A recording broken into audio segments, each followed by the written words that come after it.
This is Rain by W. Somerset Maugham. It was nearly bedtime, and when they awoke next morning, land would be in sight. Dr. MacPhail lit his pipe and, leaning over the rail, searched the heavens for the Southern Cross. After 2 years at the front, and a wound that had taken longer to heal than it should, he was glad at last to settle down quietly at Apia for 12 months at least, and he felt already better for the journey. Since some of the passengers were leaving the ship next day at Pago, they had little dance that evening, and in his ears hammered still the harsh notes of the mechanical piano. But the deck was quiet at last. A little way off he saw his wife in a long chair talking with the Davidsons, and he strolled over to her. When he sat down under the light and took off his hat, you saw that he had very red hair, with a bald patch on his crown, and the red, freckled skin which accompanies red hair.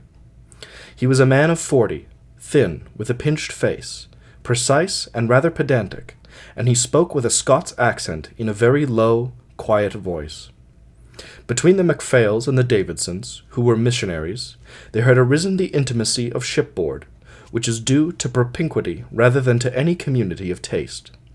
Their chief tie was the disapproval they shared of the men who spent their days and nights in the smoking room playing poker or bridge and drinking. Mrs. MacPhail was not a little flattered to think that she and her husband were the only people on board with whom the Davidsons were willing to associate, and even the doctor, shy but no fool, half unconsciously acknowledged the compliment. It was only because he was of an argumentative mind that in their cabin at night he permitted himself to carp. Mrs. Davidson was saying she doesn't know how they'd have got through the journey if it hadn't been for us, said Mrs. MacPhail, as she neatly brushed out her transformation. She said we were really the only people on the ship they cared to know. I shouldn't have thought a missionary was such a big bug that he couldn't afford to put on frills. It's not frills. I quite understand what she means. It wouldn't have been very nice for the Davidsons to have to mix with all that rough lot in the smoking room. The founder of their religion wasn't so exclusive, said Dr. MacPhail with a chuckle. I've asked you over and over again not to joke about religion, answered his wife. I shouldn't like to have a nature like yours, Alec. You never look for the best in people. He gave her a sidelong glance with his pale blue eyes, but did not reply. After many years of married life, he had learned that it was more conducive to peace to leave his wife with the last word. He was undressed before she was, and climbing into the upper bunk, he settled down to read himself to sleep. When he came on deck next morning, they were close to land. He looked at it with greedy eyes.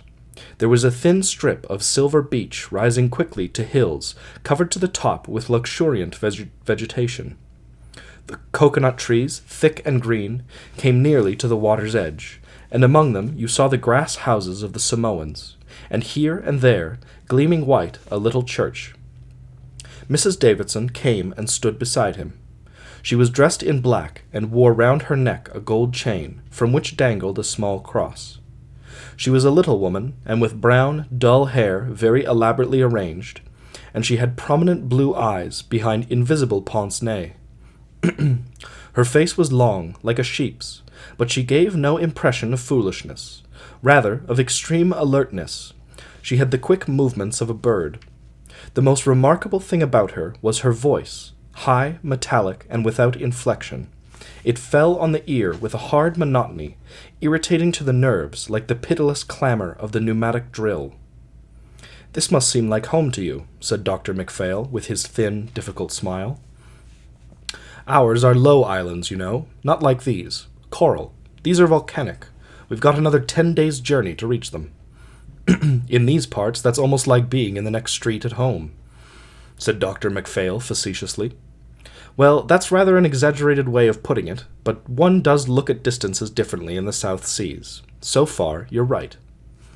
Dr. MacPhail sighed faintly. "I'm glad we're not stationed here," she went on. "They say this is a terribly difficult place to work in.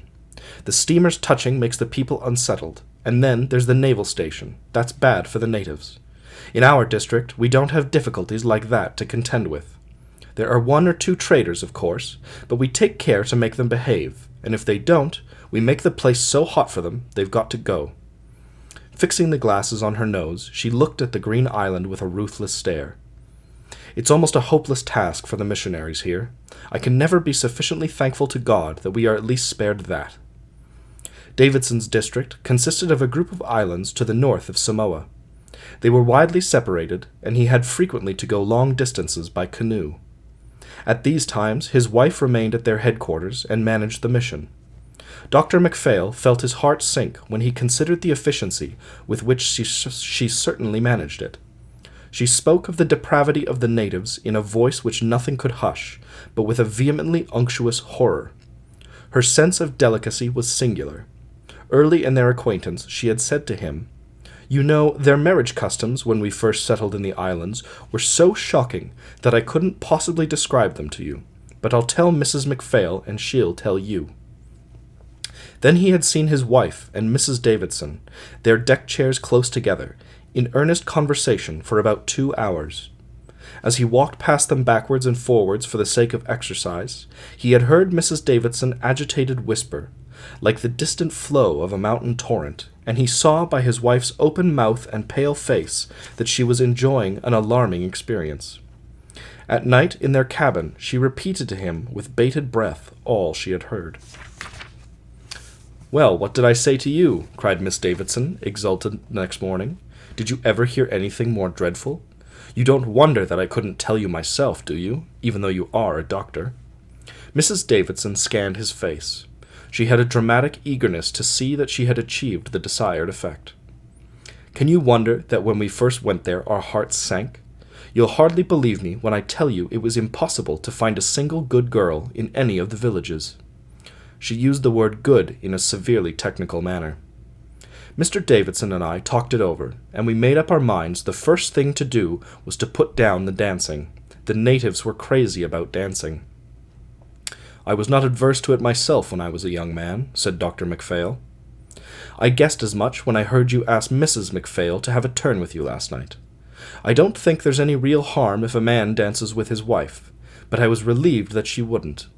Under the circumstances, I thought it better that we should keep ourselves to ourselves." "Under what circumstances?" Mrs. Davidson gave him a quick look through her pince-nez, but did not answer his question.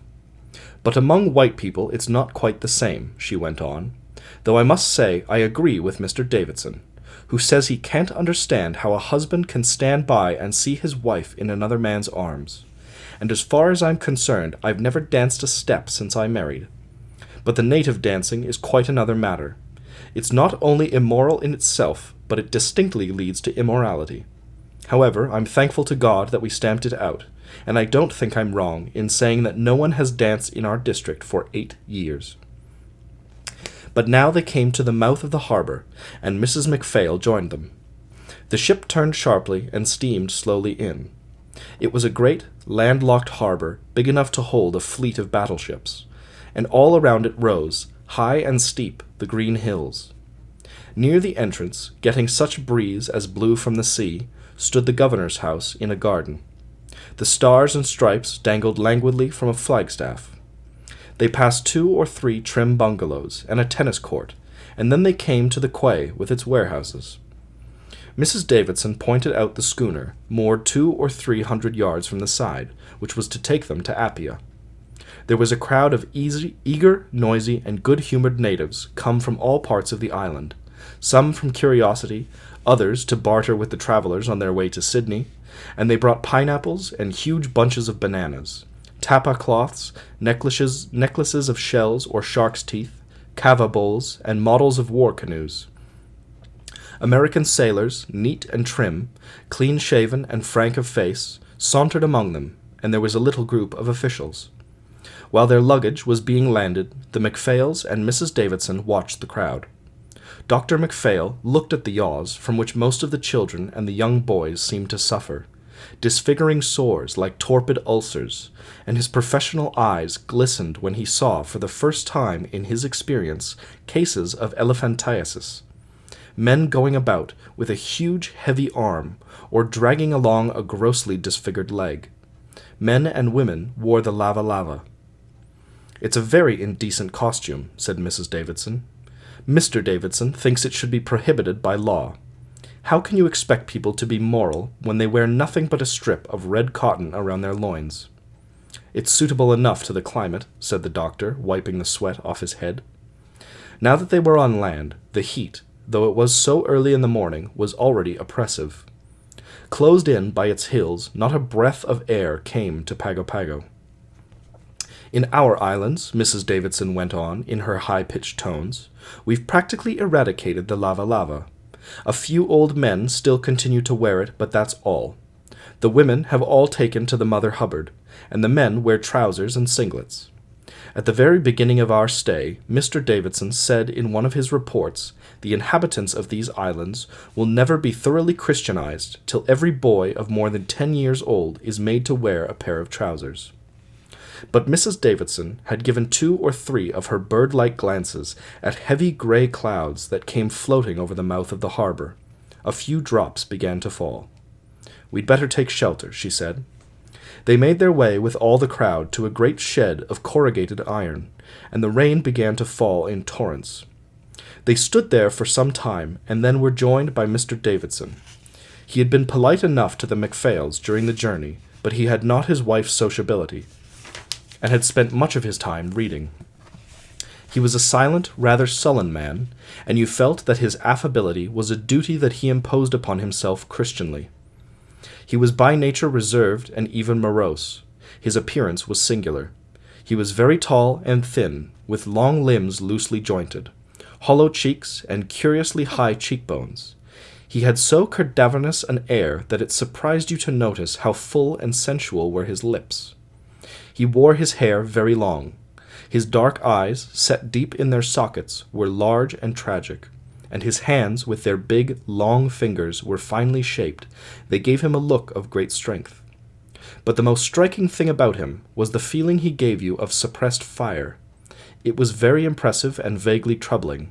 He was not a man with whom any intimacy was possible. He brought now unwelcome news. There was an epidemic of measles, a serious and often fatal disease among the Kanakas on the island, and a case had developed among the crew of the schooner which was to take them on their journey. The sick man had been brought ashore and put in hospital on the quarantine station, but telegraphic instructions had been sent from Apia to say that the schooner would not be allowed to enter the harbor till it was certain no other member of the crew was affected. "It means we shall have to stay here for 10 days at least. But I'm urgently needed at Apia," said Dr. MacPhail. "That can't be helped. If no more cases develop on board, the schooner will be allowed to sail with white passengers, but all native traffic is prohibited for 3 months. "Is there a hotel here?" asked Mrs. MacPhail.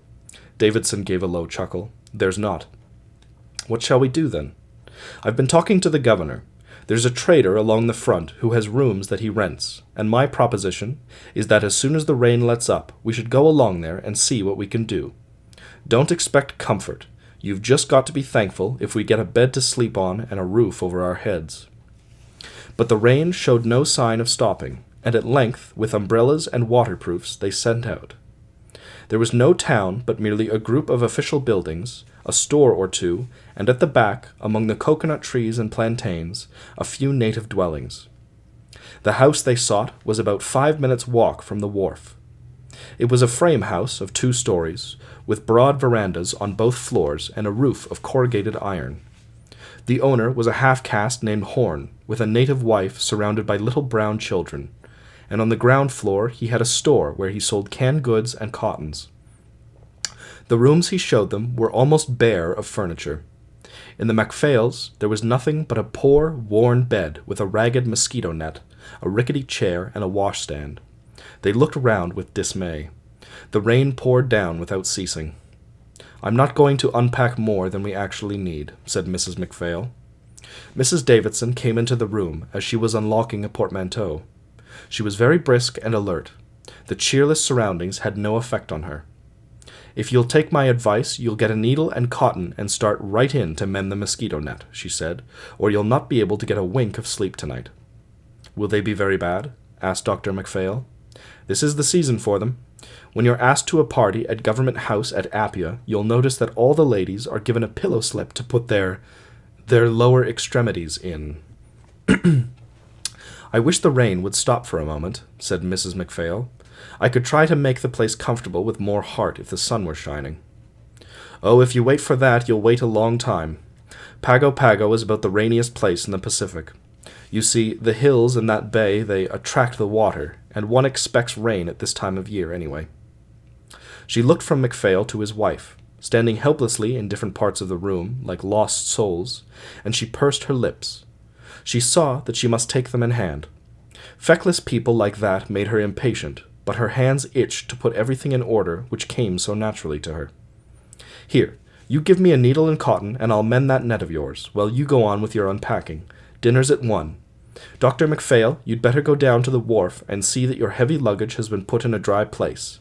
You know what these natives are. They're quite capable of storing it, while the rain will beat on it all the time." The doctor put on his waterproof again and went downstairs.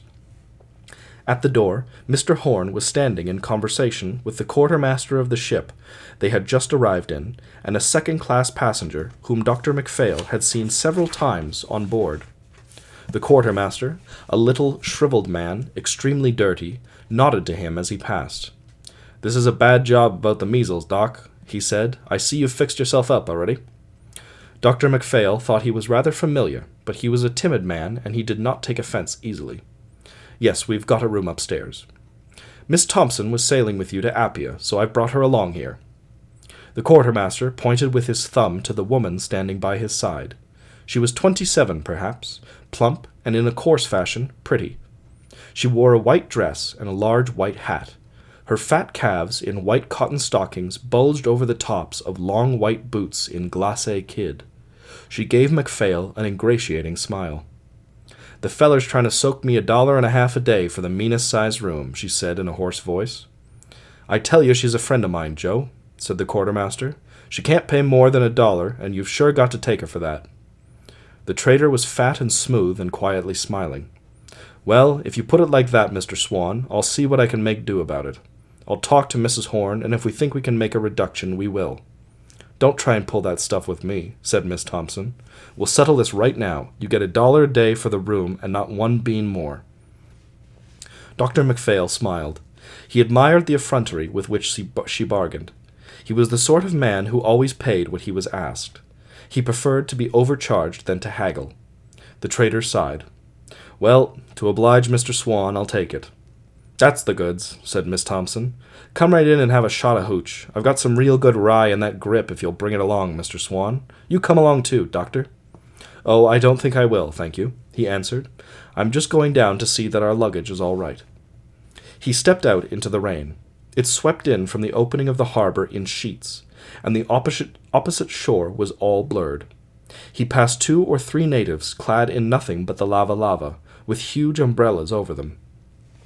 They walked finely, with leisurely movements, very upright, and they smiled and greeted him in a strange tongue as they went by. It was nearly dinner time when he got back, and their meal was laid in the trader's parlor. It was a room designed not to live in, but for purposes of prestige, and it had a musty, melancholy air. A suite of stamped plush was arranged neatly round the walls, and from the middle of the ceiling, protected from the flies by yellow tissue paper, hung a gilt chandelier. Davidson did not come. "I know he went to call on the governor," said Mrs. Davidson, "and I guess he's kept him to dinner." A little native girl brought them a dish of hamburger steak, and after a while the trader came up to see that they had everything they wanted. "I see we have a fellow lodger, Mr. Horn," said Dr. MacPhail. "She's taken a room, that's all," answered the trader. "She's getting her own board." He looked at the 2 ladies with an obsequious air. "I put her downstairs so she shouldn't be in the way. She won't be any trouble to you." "Is it someone who was on board?" asked Mrs. MacPhail. "Yes, ma'am. She was in the second-class cabin. She was going to Appia. She has a position as cashier waiting for her." "Oh!" When the trader was gone, MacPhail said, "I shouldn't think she'd find it exactly cheerful having her meals in her room." "If she was in the second cabin, I guess she'd rather," answered Mrs. Davidson. "I don't exactly know who it can be." "I happened to be there when the quartermaster brought her along. Her name's Thompson." "It's not the woman who was dancing with the quartermaster last night?" asked Mrs. Davidson. "That's who it must be," said Mrs. MacPhail. "I wondered at the time what she was. She looked rather fast to me." Not good style at all, said Mrs. Davidson. They began to talk of other things, and after dinner, tired with their early rise, they separated and slept. When they awoke, though the sky was still grey and the clouds hung low, it was not raining, and they went for a walk on the high road which the Americans had built along the bay. On their return, they found that Davidson had just come in. "We may be here for a fortnight," he said irritably. "I've argued it out with the governor, but he says there's nothing to be done." "Mr. Davidson's just longing to get back to his work," said his wife, with an anxious glance at him. "We've been away for a year," he said, walking up and down the veranda. "The mission has been in charge of native missionaries, and I'm terribly nervous that they've let things slide. They're good men. I'm not saying a word against them. God-fearing, devout, and truly Christian men. Their Christianity would put many so-called Christians at home to the blush, but they're pitifully lacking in energy. They can make a stand once, they can make a stand twice, but they can't make a stand all the time. If you leave a mission in charge of a native missionary, no matter how trustworthy he seems, in course of time you'll find he's let abuses creep in." Mr. Davidson stood still. With his tall, spare form and his great eyes flashing out of his pale face, he was an impressive figure. His sincerity was obvious in the fire of his gestures and in his deep, ringing voice. "I expect to have my work cut out for me. I shall act, and I shall act promptly. If the tree is rotten, it shall be cut down and cast into the flames." And in the evening, after the high tea, which was their last meal, while they sat in the stiff parlour, the ladies working and Dr. MacPhail smoking his pipe, the missionary told them of his work in the islands. "When we went there, they had no sense of sin at all," he said. "They broke the commandments one after the other and never knew they were doing wrong. And I think that was the most difficult part of my work, to instill into the natives the sense of sin." The MacPhails knew already that Davidson had worked in the Solomons for 5 years before he met his wife. She had been a missionary in China, and they had become acquainted in Boston, where they were both spending part of their leave to attend a missionary congress. On their marriage, they had been appointed to the islands in which they had labored ever since. In the course of all the conversation they had had with Mr. Davidson, one thing had shone out clearly, and that was the man's unflinching courage. He was a medical missionary, and he was liable to be called at any time to one or other of the islands in the group. Even the whaleboat is not so very safe a conveyance in the stormy Pacific of the wet season, but often he would be sent for in a canoe, and then the danger was great. In cases of illness or accident he never hesitated. A dozen times he had spent the whole night bailing for his life, and more than once Mrs. Davidson had given him up for lost. "I'd beg him not to go sometimes," she said, "or at least to wait until the weather was more settled, but he'd never listen. He's obstinate, and when he's once made up his mind, nothing can move him." "How can I ask the natives to put their trust in the Lord if I am afraid to do so myself?" cried Davidson. "And I'm not. They know that if they send for me in their trouble, I'll come if it's humanly possible. And do you think the Lord is going to abandon me when I am on his business? The wind blows at his bidding, and the waves toss and rage at his word." Dr. MacPhail was a timid man. He had never been able to get used to the hurtling of the shells over the trenches, and when he was operating in an advanced dressing station, the sweat poured from his brow and dimmed his spectacles in the effort he made to control his unsteady hand. He shuddered a little as he looked at the missionary. "I wish I could say that I've never been afraid," he said. "I wish you could say that you believed in God," retorted the other. But for some reason, that evening, the missionary's thoughts traveled back to the early days he and his wife had spent on the islands. Sometimes Mrs. Davidson and I would look at one another, and the tears would stream down our cheeks. We worked without ceasing, day and night, and we seemed to make no progress. I don't know what I should have done without her then. When I felt my heart sink, when I was very near despair, she gave me courage and hope." Mrs. Davidson looked down at her work, and a slight color rose to her thin cheeks. Her hands trembled a little. She did not trust herself to speak. "We had no one to help us. We were alone, thousands of miles from any of our own people, surrounded by darkness. When I was broken and weary, she would put her work aside and take the Bible and read to me till peace came and settled upon me like sleep upon the eyelids of a child. And when at last she closed the book, she'd say, 'We'll save them in spite of themselves.' And I felt strong again in the Lord, and I answered, Yes, with God's help, I'll save them. I must save them. He came over to the table and stood in front of it as though it were a lectern. You see, they were so naturally depraved that they couldn't be brought to see their wickedness. We had to make sins out of what they thought were natural actions. We had to make it a sin, not only to commit adultery and to lie and to thieve, but to expose their bodies and to dance and not to come to church. I made it a sin for a girl to show her bosom and for a man not to wear trousers. How? Asked Dr. MacPhail, not without surprise. I instituted fines. Obviously, the only way to make people realize that an action is sinful is to punish them if they commit it. I fined them if they didn't come to church, and I fined them if they danced. I fined them if they were improperly dressed. I had a tariff, and every sin had to be paid for either in money or work, and at last I made them understand. But did they never refuse to pay? How could they? Asked the missionary. It would be a brave man who tried to stand up against Mr. Davidson, said his wife, tightening her lips. Dr. MacPhail looked at Davidson with troubled eyes. What he heard shocked him, but he hesitated to express his disapproval. You must remember that in the last resort I could expel them from their church membership. Did they mind that? Davidson smiled a little and gently rubbed his hands. They couldn't sell their copra. When the men fished, they got no share of the catch. It meant something very like starvation. Yes, they minded quite a lot. Tell him about Fred Olson, said Mrs. Davidson. The missionary fixed his fiery eyes on Dr. MacPhail. Fred Olson was a Danish trader who had been in the islands a good many years. He was a pretty rich man as traders go, and he wasn't very pleased when we came. You see, he'd had things very much his own way. He paid the natives what he liked for their copra, and he paid in goods and whiskey. He had a native wife, but he was flagrantly unfaithful to her. He was a drunkard. I gave him a chance to mend his ways, but he wouldn't take it. He laughed at me. Davidson's voice fell to a deep bass as he said the last words, and he was silent for a minute or two. The silence was heavy with menace. In 2 years he was a ruined man. He'd lost everything. He'd saved in a quarter of a century. I broke him, and at last he was forced to come to me like a beggar and beseech me to give him a passage back to Sydney. I wish you could have seen him when he came to see Mr. Davidson, said the missionary's wife. He had been a fine, powerful man with a lot of fat on him, and he had a great big voice, but now he was half the size and he was shaking all over. He'd suddenly become an old man.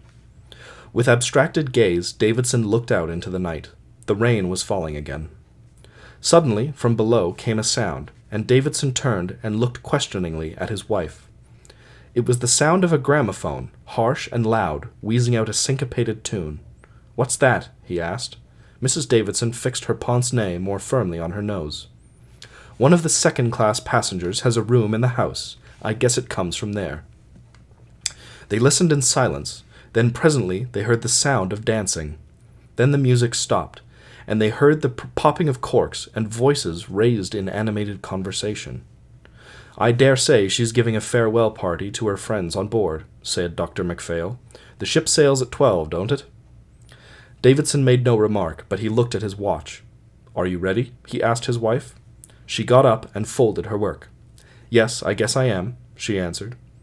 "It's early to go to bed yet, isn't it?" said the doctor. "We have a good deal of reading to do," explained Mrs. Davidson. "Wherever we are, we read a chapter of the Bible before returning for the night, and we study it with the commentaries, you know, and discuss it thoroughly. It's a wonderful training for the mind." The two couples bade one another good night. Dr. and Mrs. MacPhail were left alone. For 2 or 3 minutes they did not speak. "I think I'll go and fetch the cards," the doctor said at last. Mrs. MacPhail looked at him doubtfully. Her conversation with the Davidsons had left her a little uneasy, but she did not like to say that she thought they had better not play cards when the Davidsons might come in at any moment. Dr. MacPhail brought them in, and she watched him, though with a vague sense of guilt, while he laid out his patience. Below, the sound of revelry continued. It was fine enough the next day, and the MacPhails, condemned to spend a fortnight of idleness at Pago, set about making the best of things. They went down to the quay, and got out of their boxes a number of books. The doctor called on the chief surgeon of the naval hospital, and went round the beds with him.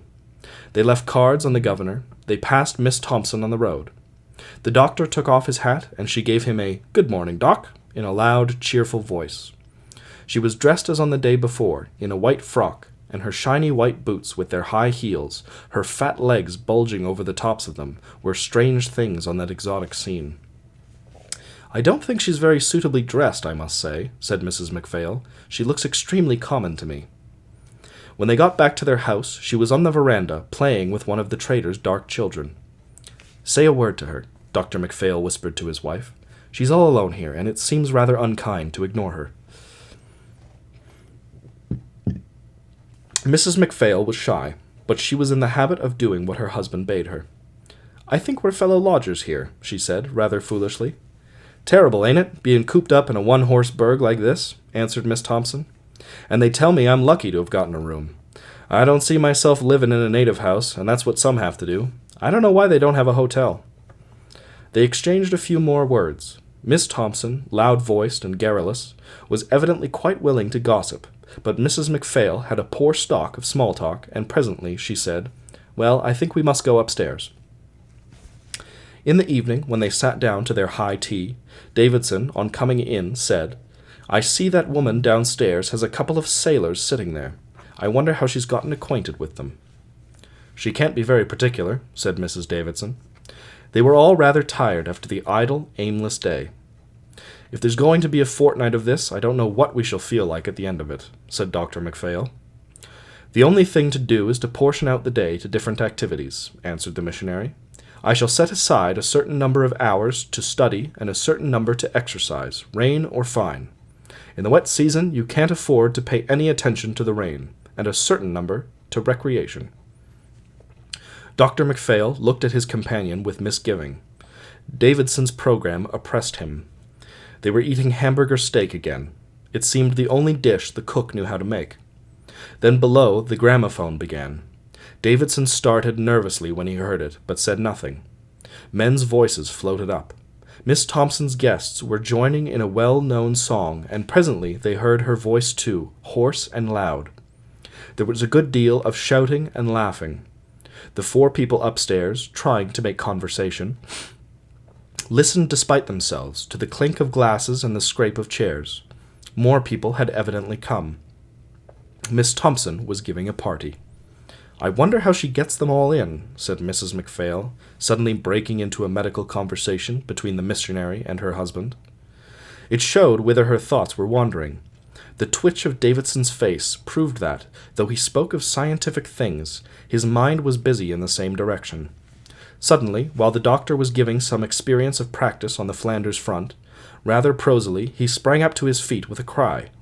"What's the matter, Alfred?" asked Mrs. Davidson. "Of course, it never occurred to me she's out of Iwili." "She can't be. She came on board at Honolulu. It's obvious, and she's carrying on her trade here. Here." He uttered the last word with a passion of indignation. "What's Iwili?" asked Mrs. MacPhail. He turned his gloomy eyes on her, and his voice trembled with horror. The plague spot of Honolulu, the red light district. It was a blot on our civilization. Iwili was on the edge of the city. You went down side streets by the harbor, in the darkness, across a rickety bridge, till you came to a deserted road, all ruts and holes, and then suddenly you came out into the light. There was parking room for motors on each side of the road, and there were saloons, tawdry and bright, each one noisy with its mechanical piano, and there were barber shops and tobacconists. There was a stir in the air and a sense of expected gaiety. You turned down a narrow alley, either to the right or to the left, for the road divided Iwili into two parts, and you found yourself in the district. There were rows of little bungalows, trim and neatly painted in green, and the pathway between them was broad and straight. It was laid out like a garden city. In its respectable regularity, its order and spruceness, it gave an impression of sardonic horror, for never can the search for love have been so systemized and ordered. The pathways were lit by a rare lamp, but they would have been dark except for the lights that came from the open windows of the bungalows. Men wandered about, looking at the women who sat at their windows, reading or sewing, for the most part taking no notice of the passers-by, and like the women, they were of all nationalities. There were Americans, sailors from the ships in port, enlisted men off the gunboats, somberly drunk, and soldiers from the regiments, white and black, quartered on the island. There were Japanese walking in twos and threes, Hawaiians, Chinese in long robes, and Filipinos in preposterous hats. They were silent and, as it were, oppressed. Desire is sad. "It was the most crying scandal of the Pacific," exclaimed Davidson vehemently. "The missionaries had been agitating against it for years, and at last the local press took it up. The police refused to stir. You know their argument. They say that vice is inevitable, and consequently the best thing is to localize it and control it. The truth is, they were paid. Paid. They were paid by the saloon keepers, paid by the bullies, paid by the women themselves, and last they were forced to move." "I read about it in the papers that came on board in Honolulu," said Dr. MacPhail. "Iwilei, with its sin and shame, ceased to exist on the very day we arrived. The whole population was brought before the justices. I don't know why I didn't understand at once what that woman was." "Now you come to speak of it," said Mrs. MacPhail, "I remember seeing her come on board only a few minutes before the boat sailed. I remember thinking at the time she was cutting it rather fine." "How dare she come here?" cried Davidson indignantly. "I'm not going to allow it." He strode towards the door. "What are you going to do?" asked MacPhail. "What do you expect me to do? I'm going to stop it. I'm not going to have this house turned into... He sought for a word that should not offend the lady's ears. His eyes were flashing and his pale face was paler still in his emotion. "It sounds as though there were 3 or 4 men down there," said the doctor. "Don't you think it's rather rash to go in just now?" The missionary gave him a contemptuous look, and without a word flung out of the room. "You know Mr. Davidson very little if you think the fear of personal danger can stop him in the performance of his duty," said his wife. She sat with her hands nervously clasped, a spot of color on her high cheekbones, listening to what was about to happen below. They all listened. They heard him clatter down the wooden stairs and throw open the door. The singing stopped suddenly, but the gramophone continued to bray out its vulgar tune. They heard Davidson's voice and then the noise of something heavy falling. The music stopped. He had hurled the gramophone on the floor. Then again they heard Davidson's voice. They could not make out the words. Then Miss Thompson's, loud and shrill, then a confused clamor as though several people were shouting together at the top of their lungs. Mrs. Davidson gave a little gasp, and she clenched her hands more tightly. Dr. MacPhail looked down uncertainly from her to his wife. He did not want to go down, but he wondered if they expected him to. Then there was something that sounded like a scuffle. The noise now was more distinct. It might be that Davidson was being thrown out of the room. The door was slammed. There was a moment's silence, and then they heard Davidson come up the stairs again. He went to his room. "I think I'll go to him," said Mrs. Davidson. She got up and went out. "If you want me, just call," said Mrs. MacPhail, and then when the other was gone, "I hope he isn't hurt." Why couldn't he mind his own business?" said Dr. MacPhail. They sat in silence for a minute or two, and then they both started, for the gramophone began to play once more, defiantly, and mocking voices shouted hoarsely the words of an obscene song. The next day, Mrs. Davidson was pale and tired. She complained of headache, and she looked old and wizened. She told Mrs. MacPhail that the missionary had not slept at all. He had passed the night in a state of frightful agitation, and at 5 had got up and gone out. A glass of beer had been thrown over him, and his clothes were stained and stinking. But a somber fire glowed in Mrs. Davidson's eyes when she spoke of Miss Thompson. "She'll bitterly rue the day when she flouted Mr. Davidson," she said. "Mr. Davidson has a wonderful heart, and no one who is in trouble has ever gone to him without being comforted. But he has no mercy for sin, and when his righteous wrath is excited, he's terrible." "Why, what will he do?" asked Mrs. MacPhail. "I don't know, but I wouldn't stand in that creature's shoes for anything in the world." Mrs. MacPhail shuddered.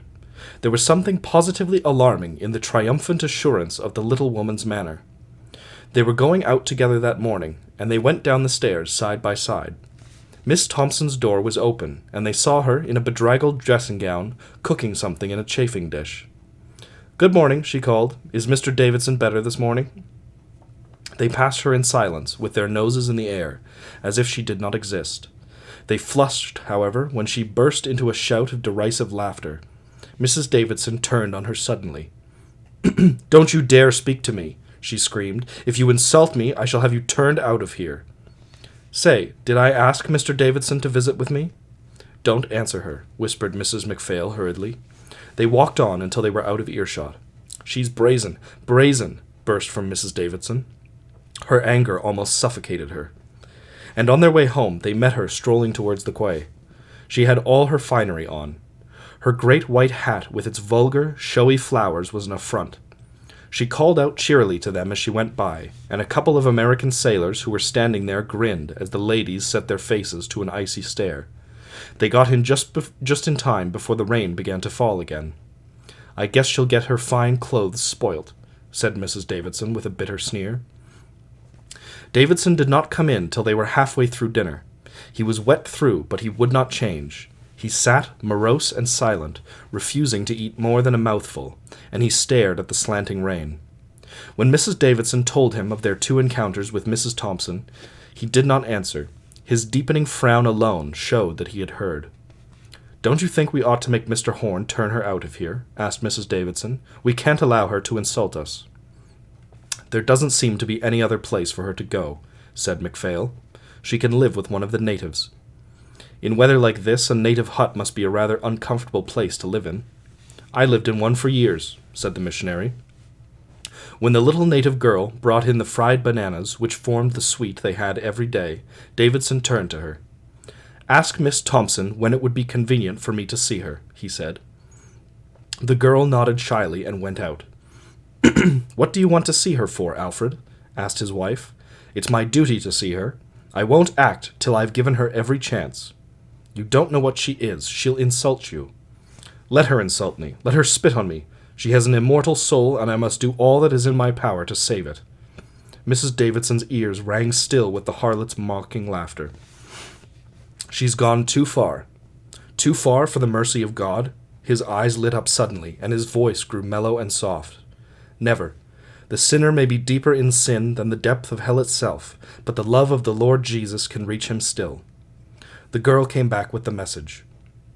"Miss Thompson's compliments, and as long as Reverend Davidson don't come in business hours, she'll be glad to see him any time." The party received it in stony silence, and Dr. MacPhail quickly effaced from the lips the smile which had come upon them. He knew his wife would be vexed with him if he found Miss Thompson's effrontery amusing. They finished the meal in silence. When it was over, the 2 ladies got up and took their work. Mrs. MacPhail was making another of the innumerable comforters which she had turned out since the beginning of the war, and the doctor lit his pipe. But Davidson remained in his chair, with abstracted eyes stared at the table. At last he got up, and without a word went out of the room. They heard him go down, and they heard Miss Thompson's defiant "come in" when he knocked at the door. He remained with her for an hour, and Dr. MacPhail watched the rain. It was beginning to get on his nerves. It was not like our soft English rain that drops gently on the earth. It was unmerciful and somehow terrible. You felt it in the malignancy of the primitive powers of nature. It did not pour, it flowed. It was like a deluge from heaven, and it rattled on the roof of corrugated iron with a steady persistence that was maddening. It seemed to have a fury of its own, and sometimes you felt that you must scream if it did not stop, and then suddenly you felt powerless, as though your bones had suddenly become soft, and you were miserable and hopeless. MacPhail turned his head when the missionary came back. The 2 women looked up.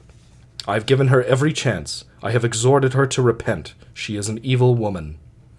He paused, and Dr. MacPhail saw his eyes darken and his pale face grow hard and stern.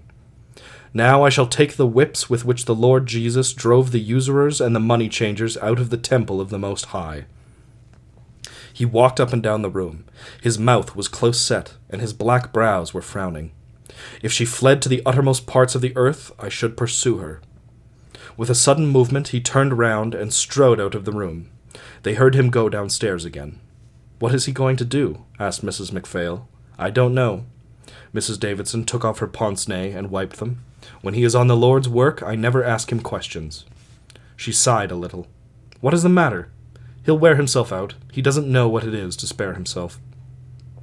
Dr. MacPhail learned the first results of the missionaries' activity from the half-caste trader in whose house they lodged. He stopped the doctor when he passed the store and came out to speak to him on the stoop. His fat face was worried. "The Reverend Davidson has been at me for letting Miss Thompson have a room here," he said, "but I don't know what she was when I rented it to her. When people come and ask if I can rent them a room, all I want to know is if they've the money to pay for it, and she paid me for hers a week in advance."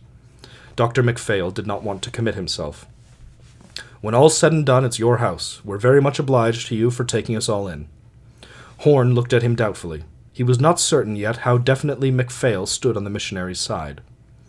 "The missionaries are in with one another," he said, hesitatingly. "If they get it for a trader, he may just as well shut up his store and quit." "Did he want you to turn her out?" "No. He said so long as she behaved herself, he couldn't ask me to do that. He said he wanted to be just to me. I promised she shouldn't have no more visitors. I've just been and told her." "How did she take it?" "She gave me hell." The trader squirmed in his old ducks. He had found Miss Thompson a rough customer. "Oh, well, I dare say she'll get out. I don't suppose she wants to stay here if she can't have anyone in." "There's nowhere she can go. Only a native house, and no native will take her now that the missionaries have got their knife in her." Dr. MacPhail looked at the falling rain. "Well, I don't suppose it's any good waiting for it to clear up." In the evening, when they sat in the parlor, Davidson talked to them of his early days at college.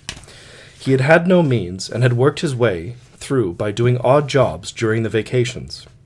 There was silence downstairs. Miss Thompson was sitting in her little room alone.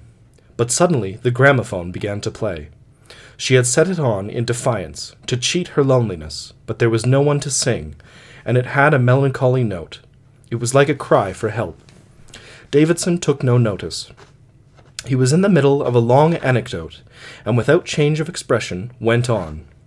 The gramophone continued. Miss Thompson put on one reel after another. It looked as though the silence of the night were getting on her nerves. It was breathless and sultry. When the MacPhails went to bed, they could not sleep. They lay side by side with their eyes wide open, listening to the cruel singing of the mosquitoes outside their curtain. "What's that?" whispered Mrs. MacPhail at last. They heard a voice, Davidson's voice, through the wooden partition. It went on with a monotonous, earnest insistence. He was praying aloud. He was praying for the soul of Miss Thompson. 2 or 3 days went by. Now, when they passed Miss Thompson on the road, she did not greet them with an ironic cordiality or smile. She passed with her nose in the air, a sulky look on her painted face, frowning as though she did not see them.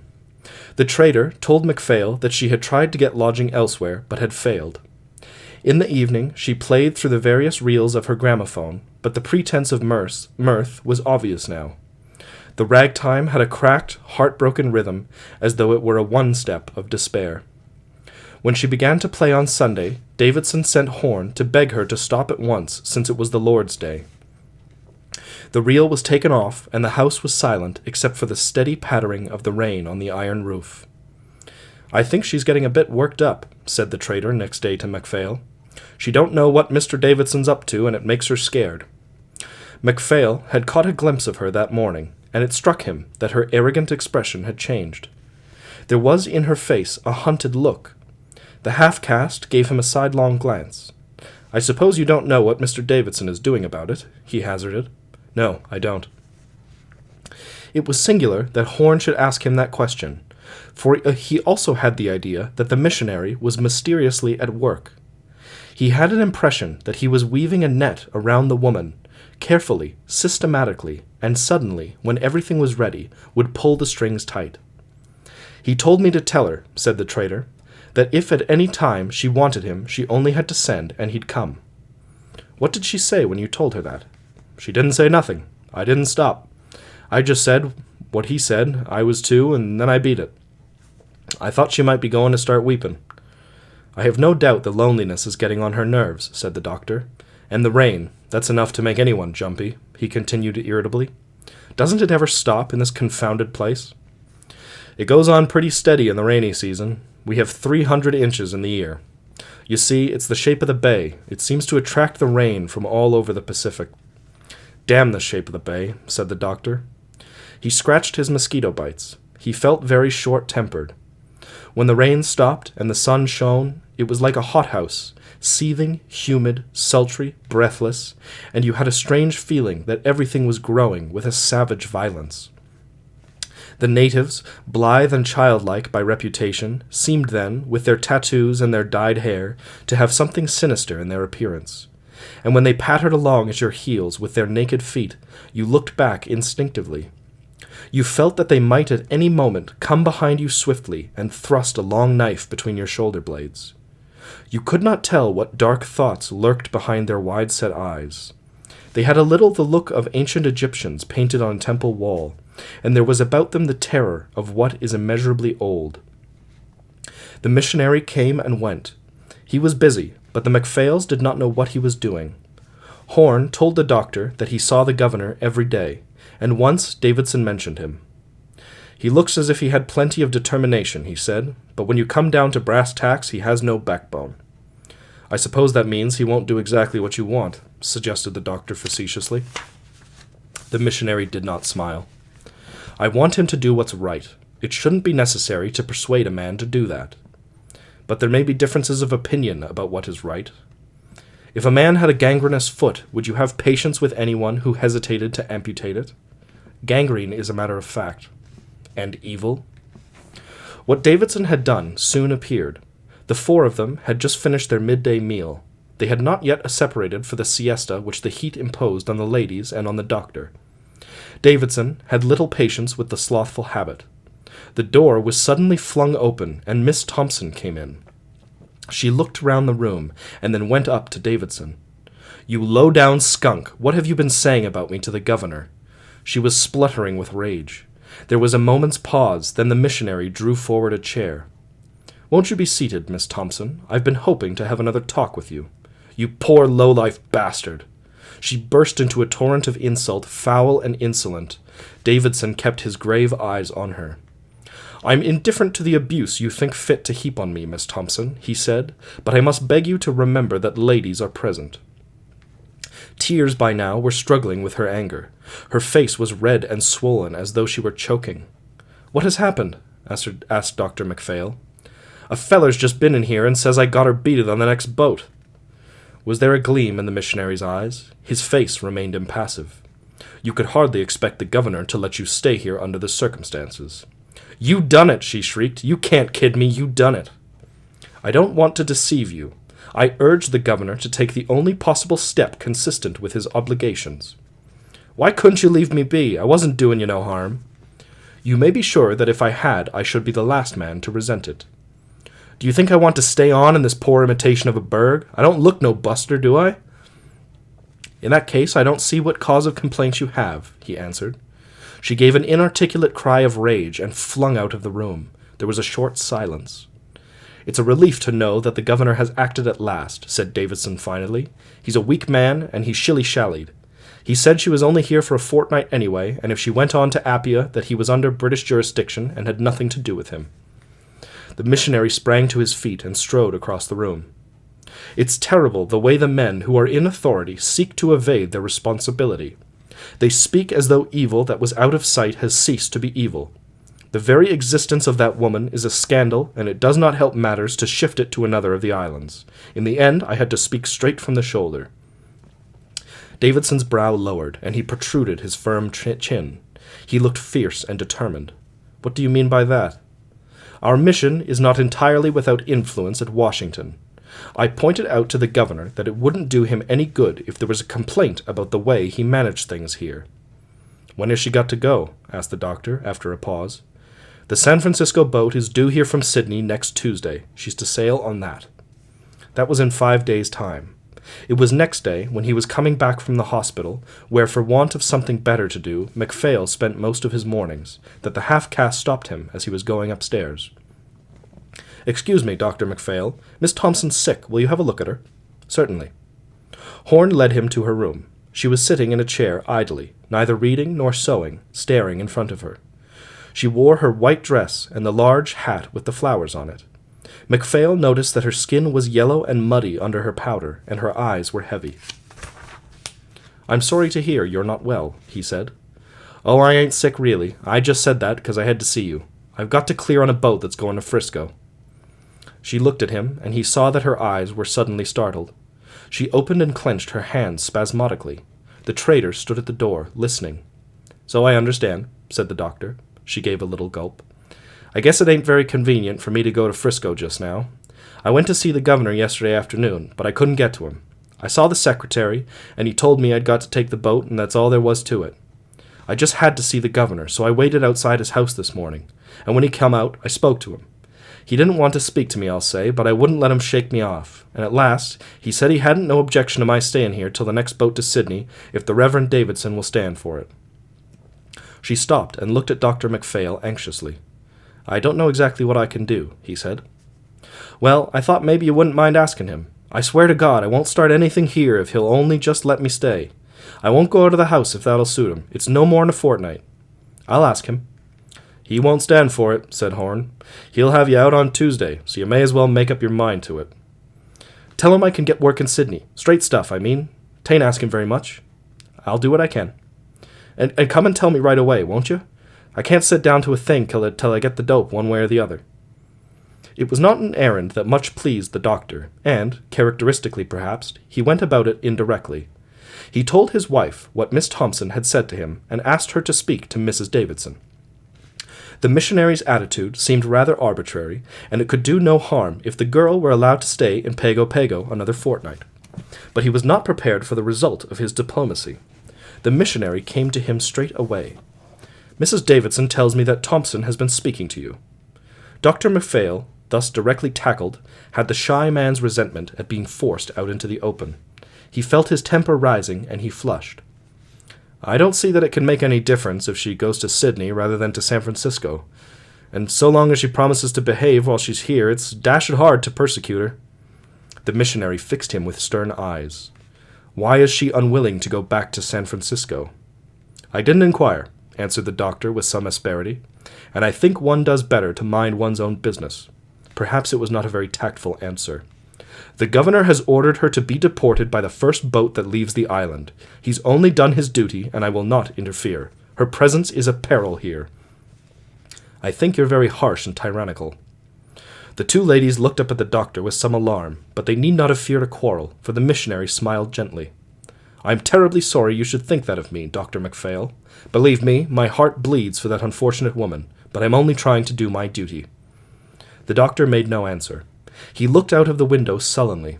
For once it was not raining, and across the bay you saw nestling among the trees the huts of a native village. "I think I'll take advantage of the rain stopping to go out," he said. "Please don't bear me malice because I can't accede to your wish," said Davidson, with a melancholy smile. "I respect you very much, doctor, and I should be sorry if you thought ill of me." "I have no doubt you have a sufficiently good opinion of yourself to bear mine with equanimity," he retorted. "That's one on me," chuckled Davidson. When Dr. MacPhail, vexed with himself because he had been uncivil to no purpose, went downstairs, Miss Thompson was waiting for him with her door ajar. "Well," she said, "have you spoken to him?" "Yes, I am sorry. He won't do anything," he answered, not looking at her in his embarrassment. But then he gave her a quick glance, for a sob broke from her. He saw that her face was white with fear. It gave him a shock of dismay, and suddenly he had an idea. "But don't give up hope yet. I think it's a shame the way they're treating you, and I'm going to see the governor myself." "Now?" He nodded. Her face brightened. "Say, that's real good of you. I'm sure he'll let me stay if you speak for me. I just won't do a thing I didn't ought to all the time I'm here." Dr. MacPhail hardly knew why he had made up his mind to appeal to the governor. He was perfectly indifferent to Miss Thompson's affairs, but the missionary had irritated him, and with him temper was a smoldering thing. He found the governor at home. He was a large, handsome man, a sailor with a gray toothbrush mustache, and he wore a spotless uniform of white drill. "I've come to see you about a woman who's lodging in the same house as we are," he said. "Her name's Thompson." "I guess I've heard nearly enough about her, Dr. MacPhail," said the governor, smiling. "I've given her the order to get out next Tuesday, and that's all I can do. I wanted to ask if you couldn't stretch a point and let her stay here till the boat comes in from San Francisco so that she can go to Sydney. I will guarantee her good behavior." The governor continued to smile, but his eyes grew small and serious. "I'd be very glad to oblige you, Dr. MacPhail, but I've given the order, and it must stand." The doctor put the case as reasonably as he could, but now the governor ceased to smile at all. He listened sullenly, with averted gaze. MacPhail saw that he was making no impression. "I'm sorry to cause the lady inconvenience, but she'll have to sail on Tuesday, and that's all there is to it." "But what difference can it make?" "Pardon me, doctor, but I don't feel called upon to explain my official actions except to the proper authorities." MacPhail looked at him shrewdly. He remembered Davidson's hint that he had used threats, and in the governor's attitude he read a singular embarrassment. "Davidson's a damned busybody," he said hotly. "Between ourselves, Dr. MacPhail, I don't say that I have formed a very favorable opinion of Mr. Davidson, but I am bound to confess that he was within his rights in pointing out to me the danger that the presence of a woman of Miss Thompson's character was to a place like this, where a number of enlisted men are stationed among a native population." He got up, and Dr. MacPhail was obliged to do so too. "I must ask you to excuse me. I have an engagement. Please give my respects to Mrs. MacPhail." The doctor left him crestfallen. He knew that Miss Thompson would be waiting for him, and unwilling to tell her himself that he had failed, he went into the house by the back door and snuck up the stairs as though he had something to hide. At supper he was silent and ill at ease, but the missionary was jovial and animated. Dr. MacPhail thought his eyes rested on him now and then with triumphant good humor. It struck him suddenly that Davidson knew of his visit to the governor and of its ill success. But how on earth could he have heard it? There was something sinister about the power of that man. After supper he saw Horn on the veranda, and, as though to have a casual word with him, went out. "She wants to know if you've seen the governor," the trader whispered. "Yes, he wouldn't do anything. I'm awfully sorry, I can't do anything more." "I knew he wouldn't. They daren't go against the missionaries."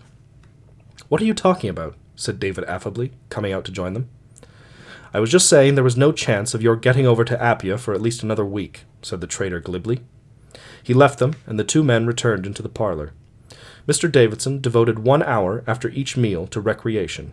Presently a timid knock was heard at the door. "Come in," said Mrs. Davidson in her sharp voice. The door was not opened. She got up and opened it. They saw Miss Thompson standing at the threshold. But the change in her appearance was extraordinary. This was no longer the flaunting hussy who had jeered at them in the road, but a broken, frightened woman. Her hair, as a rule so elaborately arranged, was tumbling untidily over her neck. She wore bedroom slippers and a skirt and blouse. They were unfresh and bedraggled. She stood at the door with the tears streaming down her face and did not dare to enter. "What do you want?" said Mrs. Davidson harshly. "May I speak to Mr. Davidson?" she asked in a choking voice. The missionary rose and went towards her. "Come right in, Miss Thompson," he said in cordial tones. "What can I do for you?" She entered the room. "Say, I'm sorry for what I said to you the other day, and for everything else. I guess I was a bit lit up. I beg pardon." "Oh, it was nothing. I guess my back's broad enough to bear a few harsh words." She stepped towards him with a movement that was horribly cringing. "You've got me beat. I'm all in. You won't make me go back to Frisco?" His genial manner vanished, and his voice grew on a sudden, hard and stern. "Why don't you want to go back there?" She cowered before him. "I guess my people live there. I don't want them to see me like this. I'll go anywhere else you say." "Why don't you want to go back to San Francisco?" "I've told you." He leaned forward, staring at her, and his great, shining eyes seemed to try to bore into her soul. He gave a sudden gasp. "The penitentiary!" She screamed, and then she fell at his feet, clasping his legs. "Don't send me back there. I swear to you before God I'll be a good woman. I'll give all this up." She burst into a torrent of confused supplication, and the tears coursed down her painted cheeks. He leaned over her, and lifting her face, forced her to look at him. "Is that it? The penitentiary?" "I beat it before they could get me," she gasped. "If the bulls grab me, it's 3 years for mine." He let go his hold of her, and she fell in a heap on the floor, sobbing bitterly. Dr. MacPhail stood up. "This alters the whole thing," he said. "You can't make her go back when you know this. Give her another chance. She wants to turn over a new leaf." "I'm going to give her the finest chance she's ever had. If she repents, let her accept the punishment." She misunderstood the words and looked up. There was a gleam of hope in her heavy eyes. "You'll let me go?" "No. You shall sail for San Francisco on Tuesday." She gave a groan of horror and then burst into a low, hoarse shriek, which sounded hardly human, and she beat her head passionately on the ground. Dr. MacPhail sprang to her and lifted her up. "Come on, you mustn't do that. You'd better go to your room and lie down. I'll get you something." He raised her to her feet, and partially dragging her, partially carrying her, got her downstairs. He was furious with Mrs. Davidson and with his wife because they made no effort to help. The half-caste was standing on the landing, and with his assistance he managed to get her on the bed. She was moaning and crying. She was almost insensible. He gave her a hypodermic injection. He was hot and exhausted when he went upstairs again. "I've got her to lie down." The two women and Davidson were in the same positions as when he had left them. They could not have moved or spoken since he went. "I was waiting for you," said Davidson in a strange, distant voice. "I want you all to pray with me for the soul of our erring sister." He took the Bible off a shelf and sat down at the table at which they had supped. It had not been cleared, and he pushed the teapot out of the way. In a powerful voice, resonant and deep, he read to them the chapter in which is narrated the meeting of Jesus Christ with the woman taken in adultery. "Now kneel with me and let us pray for the soul of our dear sister, Sadie Thompson." He burst into a long, passionate prayer in which he implored God to have mercy on the sinful woman. Mrs. MacPhail and Mrs. Davidson knelt with covered eyes. The doctor, taken by surprise, awkward and sheepish, knelt too. The missionary's prayer had a savage eloquence. He was extraordinarily moved, and as he spoke the tears ran down his cheeks. Outside, the pitiless rain fell steadily, with a fierce malignity that was all too human. At last he stopped. He paused for a moment and said, "We will now repeat the Lord's Prayer." They said it, and then, following him, they rose from their knees. Mrs. Davidson's face was pale and restful. She was comforted and at peace, but the MacPhails felt suddenly bashful. They did not know which way to look. "I'll just go down and see how she is now," said Dr. MacPhail. When he knocked at her door, it was opened for him by Horn. Miss Thompson was in a rocking chair, sobbing quietly. "What are you doing there?" exclaimed MacPhail. "I told you to lie down." "I can't lie down. I want to see Mr. Davidson." "My poor child, what do you think is the good of it? You'll never move him." "He said he'd come if I sent for him." MacPhail motioned to the trader. "Go and fetch him." He waited with her in silence while the trader went upstairs. Davidson came in. "Excuse me for asking you to come here," she said, looking at him somberly. "I was expecting you to send for me. I knew the Lord would answer my prayer." They stared at one another for a moment, and then she looked away. She kept her eye averted when she spoke. "I've been a bad woman. I want to repent." Thank God! He has heard our prayers." He turned to the two men. "Leave me alone with her. Tell Mrs. Davidson that our prayers have been answered." They went out and closed the door behind him. "Gee whiz," said the trader. That night, Dr. MacPhail could not get to sleep till late, and when he heard the missionary come upstairs, he looked at his watch. It was 2:00. But even then he did not go to bed at once, for through the wooden partition that separated their rooms he heard him praying aloud, till he himself, exhausted, fell asleep. When he saw him next morning, he was surprised at his appearance. He was paler than ever, tired, but his eyes shone with an inhuman fire. It looked as though he were filled with an overwhelming joy. "I want you to go down presently and see Sadie," he said. "I can't hope that her body is better, but her soul is transformed." The doctor was feeling wan and nervous. "You were with her very late last night," he said. "Yes, she couldn't bear to have me leave her." "You look as pleased as Punch," the doctor said irritably. Davidson's eyes shone with ecstasy. "A great mercy has been vouchsafed me. Last night I was privileged to bring a lost soul to the loving arms of Jesus." Miss Thompson was again in the rocking chair. The bed had not been made. The room was in disorder. She had not troubled to dress herself, but wore a dirty dressing gown, and her hair was tied in a sluttish knot. She had given her face a dab with a wet towel, but it was all swollen and creased with crying. She looked a drab. She raised her eyes dully when the doctor came in. She was coward and broken. "Where's Mr. Davidson?" she asked. "He'll come presently if you want him," answered MacPhail acidly. "I came here to see how you were." "Oh, I guess I'm okay. You needn't worry about that." "Have you had anything to eat?" "Horn brought me some coffee." She looked anxiously at the door. "Do you think he'll come down soon? I feel as if it wasn't so terrible when he's with me." "Are you still going on Tuesday?" "Yes." "He says I've got to go." Please tell him to come right along. You can't do me any good. He's the only one as can help me now." "Very well," said Dr. MacPhail. During the next 3 days, the missionary spent almost all his time with Sadie Thompson. He joined the others only to have his meals. Dr. MacPhail noticed that he hardly ate. "He's wearing himself out," said Mrs. Davidson pitifully. "He'll have a breakdown if he doesn't care, but he won't spare himself." She herself was white and pale.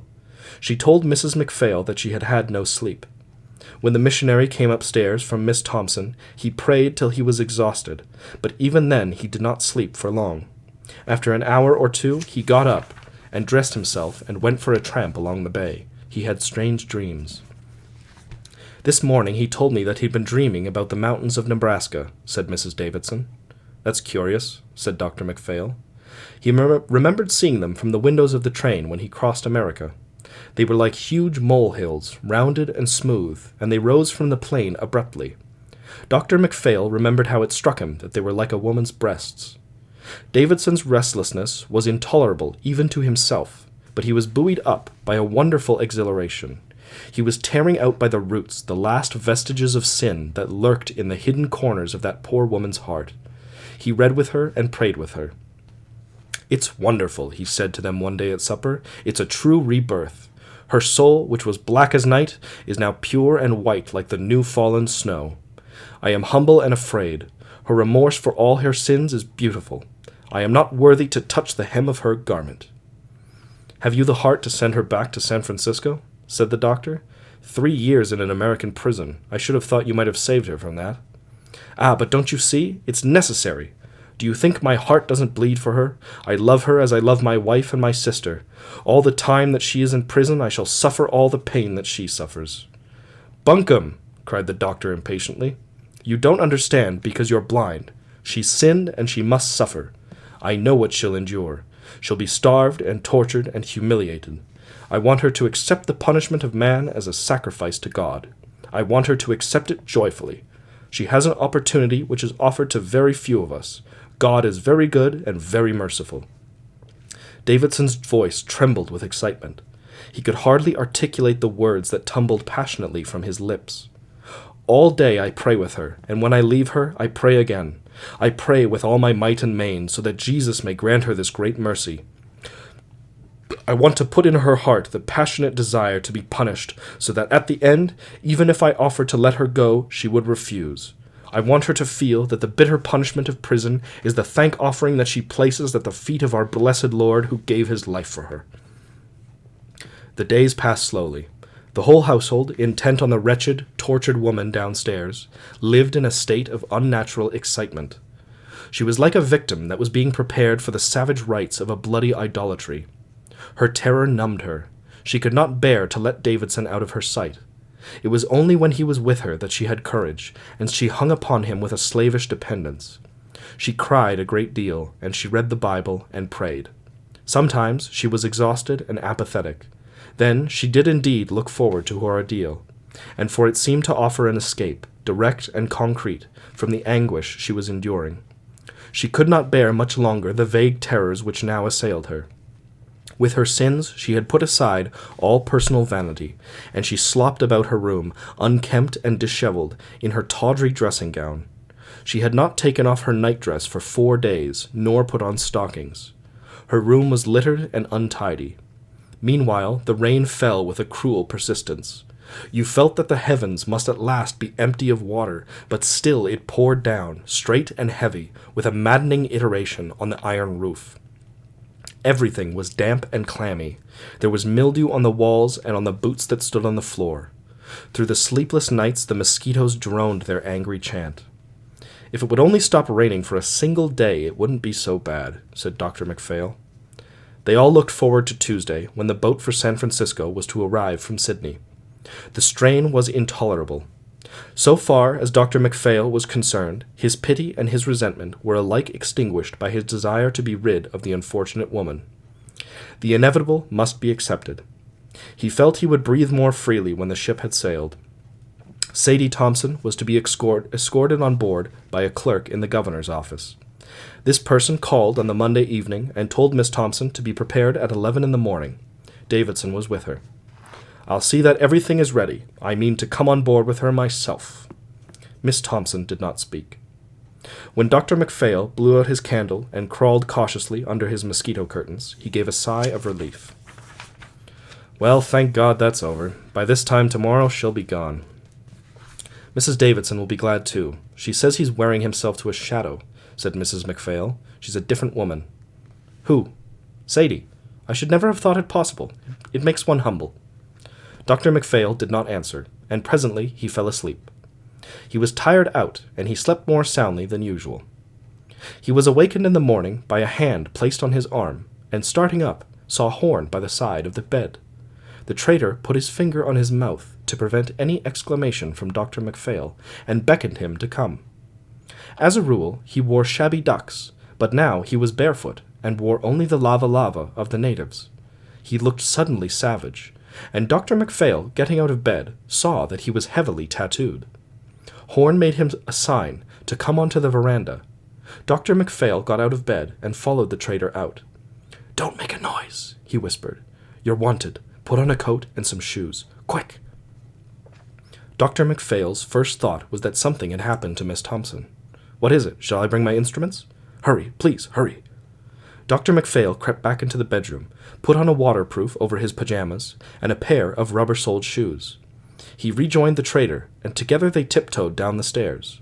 The door leading out to the road was open, and at it were standing half a dozen natives. "What is it?" repeated the doctor. "Come along with me," said Horn. He walked out, and the doctor followed him. The natives came after them in a little bunch. They crossed the road and came on to the beach. The doctor saw a group of natives standing around some object at the water's edge. They hurried along, a couple of dozen yards perhaps, and the natives opened out as the doctor came up. The traitor pushed him forwards. Then he saw, lying half in the water and half out, a dreadful object, the body of Davidson.